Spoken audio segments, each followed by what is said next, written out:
Hello dear friends, students, welcome. उपस्थित हुआ हूँ आप लोगों के सामने 10वीं कक्षा की पाठ्यपुस्तक क्षितिज काव्यखंड की कविता राम लक्ष्मण परशुराम संवाद को लेकर। यह कविता मशहूर रचना तुलसीदास की सुप्रसिद्ध रचना रामचरितमानस के बालकांड से संकलित किया गया है। प्रसंग उस समय का है जब राजर्षि जनक के दरबार में सभा लग रही थी और शिव के धनुष को जो भी तोड़ेगा सीता का विवाह उसी से होगा, ऐसी प्रतिज्ञा थी। और उसी समय दरबार में अनेक राजा महाराजा उपस्थित थे। राम लक्ष्मण भी वहीं पर थे, विश्वामित्र आदि सभी वहीं थे। उसी समय परशुराम जी का आगमन होता है और इस प्रकार जब धनुष भंग हो चुका होता है, इसका समाचार जब मिलता है तो वो तुरंत आ जाते हैं, क्रोध में आते हैं। तो भगवान राम पहले दोहे और चौपाई में राम, परशुराम, लक्ष्मण और फिर परशुराम, ये 4 संवाद हैं।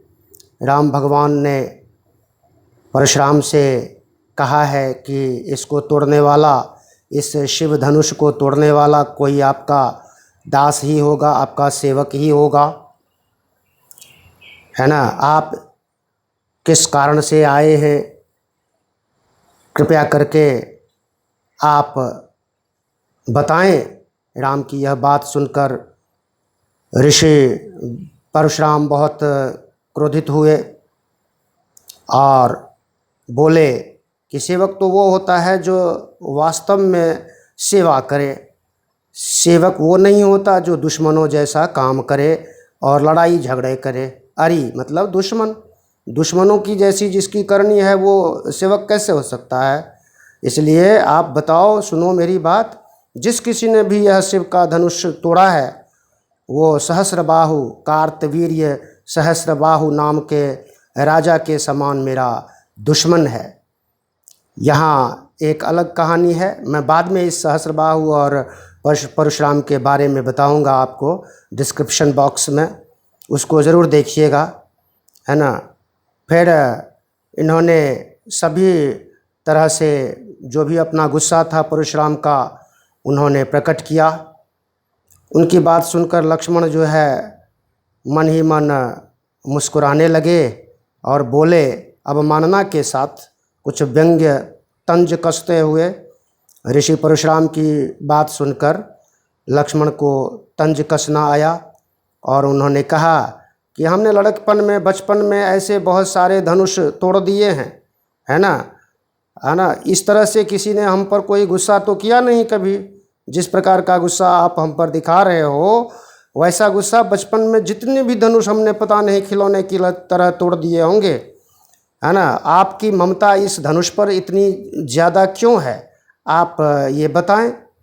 बस ये कहना था लक्ष्मण का कि फिर से जो है परशुराम का क्रोध भड़क गया और इस दोहे में उन्होंने कहा कि ए राजा के लड़के, तू जो है अपनी बात संभाल कर बोल, है ना। तू नहीं समझता, सारा संसार जानता है कि जब मेरा और त्रिपुरारी धनु जो भी धनुष है भगवान शिव का, सभी समझते हैं कि आपस में हमारा और धनुष का मेरा क्या संबंध है ना। और तू अपनी ज़ुबान को थोड़ा सा संभाल के बोल, ये परशुराम जी कहते हैं।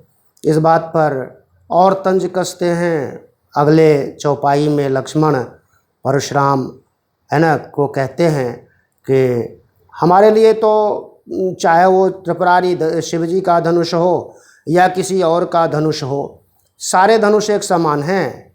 और आप जो है जानबूझ करके कोई अगर ये धनुष टूट भी गया तो क्या हानि हो गई।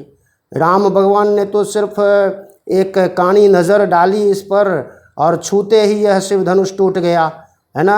आप बेकार में अपना गुस्सा मत कीजिए, है ना। इस तरह से उन्होंने, जब लक्ष्मण ने कहा तो परशुराम ने फिर से उनको डांटा कि आपको मेरे फरसे के बारे में जो मेरे हाथ में है आप नहीं जानते, और मेरे स्वभाव से शायद तुम परिचित नहीं हो कि मैं कितना क्रोधी हूँ। तुम बच्चे हो और इसलिए मैं तुम्हें चेतावनी देता हूँ कि मुझे केवल मूर्ख ऋषि मुनि मत समझ लेना। मेरा क्रोध जब बढ़ेगा ना तो सामने कोई टिकता नहीं है ना। बाल ब्रह्मचारी और बहुत बड़ा क्रोधी आदमी हूँ मैं। सारा संसार जानता है कि मैं क्षत्रियों के कुल और वंश का बड़ा ही विद्रोही व्यक्ति हूँ। कई बार मैंने अपनी इन भुजाओं के बल पर जो है सभी राजाओं और महाराजाओं को धूल चटा करके सारी धरती जीत करके देवी देवताओं को समर्पित कर दी है।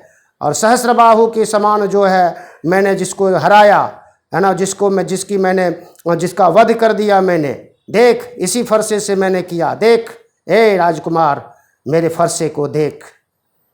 माता पिता तुम्हारे क्या सोचेंगे? मैं सोच रहा हूँ कि तुम्हारे माता पिता का क्या होगा, है ना। बालक है, जो गर्भ का बालक है, वो भी मेरे फरसे को सुन करके और उसके घोर गर्जना को, उसकी टंकार को सुन करके माँओं का जो है गर्भ गिर जाता है। ये इतना बड़ा क्रोध है मेरा, बस।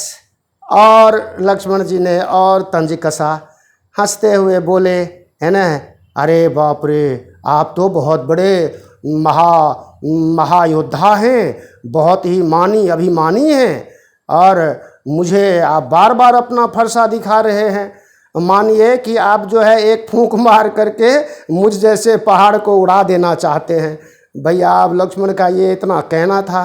अब देखो फिर कितना बड़ा क्रोध परशुराम जी का बढ़ता है। यहाँ पर वो और तंज कसते हुए कहते हैं कि यहाँ कोई कुम्हड़ बतिया नहीं है। मतलब जो कुम्हड़, एक जो पेठा बनता है ना, वो सफ़ेद सफ़ेद पाउडर सा लगा होता है, एक फल होता है सीताफल की तरह से गोल गोल सा, है ना, और उसका जो बच्चा होता है ना, कली से निकला हुआ फल, छोटा सा, बहुत नाजुक। यानी कि कहना ये चाहते हैं कि मुझे कोई निर्बल न समझिए आप। लक्ष्मण कहते हैं कि हम कोई निर्बल नहीं हैं, जो आपकी आँखों से जो है देखते ही हम मर जाएंगे।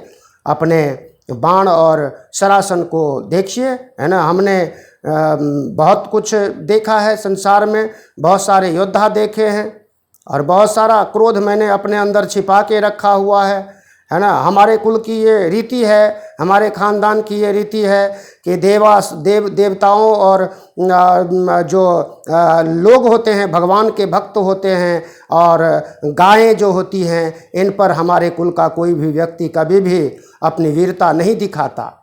और वध करने से तो पाप ही लगता है, तो आपका वध करके फिर हमारे को और ज़्यादा पाप लगेगा, है ना। आपकी तो वाणी ही, लक्ष्मण कहते हैं परशुराम से कि तो आपकी तो बात ही ऐसी कठोर है कि आपको किसी फरसे की ज़रूरत ही नहीं है।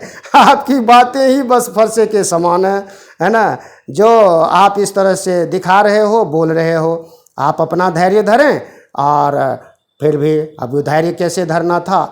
कौशिक यानी कि विश्वामित्र से परशुराम जी ने कहा कि देखिए, मैं बालक समझ करके जो है ना इसको छोड़े जा रहा हूँ, लेकिन लगता है कि इसका काल मंडरा रहा है, ये अपने कुल खानदान का नाश करने वाला स्वयं बन जाएगा, है ना। भानुवंश राकेश का ये कलंक है, ये सूर्यवंश में ये लक्ष्मण जो है वो कलंक के समान है, निरंकुश है, बिल्कुल नासमझ है, और बिल्कुल मतलब कुछ जानता नहीं है। इस तरह से इसका काल इसके ऊपर हावी हो रहा है ना। मुझे बार बार इस तरह से ललकार रहा है ना। आपके रहने पर, आपकी वजह से यहाँ पर मैं चुपचाप इससे की बातें सुन रहा हूँ, है ना।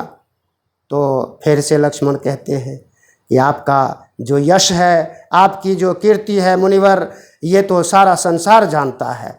अच्छा, आप हम सब परिचित हैं आपके यश से, आपकी ख्याति से, और आप अपनी करनी से, अनेक भांति से, अनेक प्रकार से आपने जो किया है, बार बार आप अपना रोष जताइए, हम सुनते रहेंगे, कोई दिक्कत नहीं है। लेकिन जो वीर होते हैं वो कभी धीर को खोते हैं नहीं, धैर्य को कभी खोते ही नहीं, और कभी इस तरह से अपना बड़प्पन खुद ही नहीं करने लगते हैं। आगे की चौपाई में कुछ इस प्रकार का भाव वर्णित है। मैं लाइन टू लाइन तो नहीं बोल पा रहा हूँ क्योंकि उसमें वीडियो लंबा बन जाएगा, लेकिन मैं हर चौपाई का भाव आप तक पहुँचा रहा हूँ। आप उस हिसाब से अर्थ ग्रहण कर सकते हैं, है ना। अगली चौपाई में इन्होंने परशुराम ने कहा है कि जैसे काल को समय को हाँक लिया है, बार बार जो है मुझे बुलाने लग रहा है, ललकार रहा है ना। इस तरह से जो कठोर बातें लक्ष्मण बोल रहे हैं, इसको देख करके परशुराम को बहुत ज़्यादा और ज़्यादा क्रोध आ जाता है और वो कहने लगते हैं कि हे ऋषिवर विश्वामित्र जी, मेरा कोई दोष मत दीजिएगा, क्योंकि ये तो बहुत ही बालक ऐसा है जो बिल्कुल जो मार ही डालने लायक ये बच्चा है, ये लक्ष्मण है, जो इसकी बातें बड़ी कठोर हैं।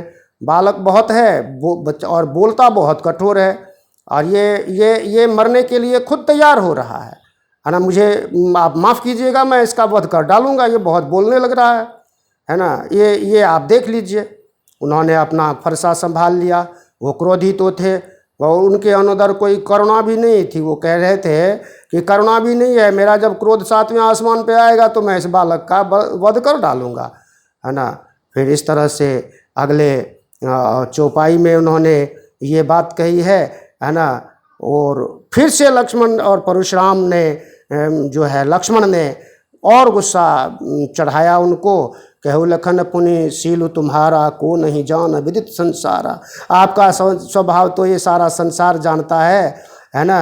माता पिता के आपने माता के पिता ही उरन भय नहीं के, आप तो जो है अपने पिता को के शत्रु को वध कर दिया है ना। वो कार्तवीर्य के पिता को मार डाला था, कार्तवीर्य को ही मार डाला था परशुराम जी ने, है ना। उसका डिस्क्रिप्शन में आपको दूंगा उसकी जानकारी। आपका व्यवहार इस तरह से, अब इस तरह से अगर आप करोगे तो हम तो सम्मान देने के लिए ही हैं। हमारा वंश, हमारा खानदान हमेशा ऋषि मुनियों का आदर सम्मान करता रहा है। इस तरह से लक्ष्मण ने जो है और ये बातें समझाई। फिर मन ही मन जो है परशुराम ने उनको समझाया, उनके गुस्से को थोड़ा सा कम किया। इस प्रकार से परशुराम का भी क्रोध थोड़ा शांत हुआ और फिर इस तरह से इस कविता का समापन यहाँ पर होता है। और इस कविता का भाव और अधिक भाव इससे ज़्यादा कुछ हो नहीं सकता, है ना।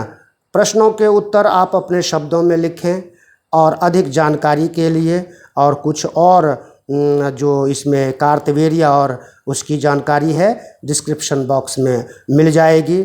जो नए हैं और चैनल को पहली दफ़ा देख रहे हैं वो चैनल को लाइक, शेयर, कमेंट, सब्सक्राइब और प्रेस बेल आइकॉन, ऐसा करके बेल आइकॉन को दबाएं और अच्छे से काम करें।